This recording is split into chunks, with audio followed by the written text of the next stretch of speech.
हर साल सड़क हादसे के बाद वक्त पर इलाज न मिलने की वजह से हजारों लोगों की जान चली जाती है। कभी अस्पताल एडवांस की मांग करता है तो कभी इंश्योरेंस पॉलिसी दिखाने की शर्त आड़े आ जाती है। लेकिन अब ऐसा नहीं होगा।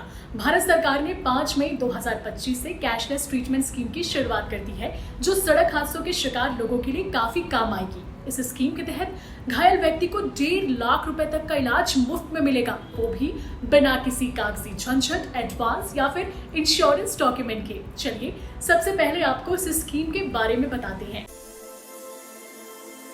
कैशलेस ट्रीटमेंट स्कीम एक ऐसी सरकारी योजना है जिससे लोगों को अस्पताल में इलाज के लिए पैसे साथ ले जाने की जरूरत नहीं होगी। सड़क दुर्घटना में घायल होने पर पीड़ित का इलाज बिना पैसे दिए ही हो जाएगा। 1.5 लाख तक का इलाज मुफ्त में होगा। ये स्कीम खासतौर पर गरीब और मध्यम वर्गीय परिवारों के लिए काफी उपयोगी साबित होगी। अब समझते हैं कि इस स्कीम का फायदा किन लोगों को मिलेगा।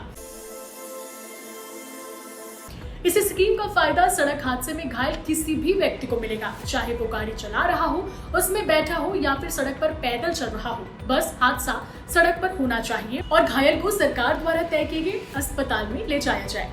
ये योजना पूरे भारत में लागू हो चुकी है। चाहे आप किसी भी राज्य, शहर या गांव से ताल्लुक रखते हो, आपको इसका लाभ जरूर मिलेगा। वहीं छत्तीसगढ़ में भी केंद्र सरकार की ये योजना लागू हो चुकी है। ऐसे में अगर आपका या आपके किसी करीबी का रोड एक्सीडेंट होता है तो आप इस स्कीम का फायदा जरूर ले सकते हैं। ऐसे ही जानकारी के लिए सीजी भास्कर को फॉलो करें।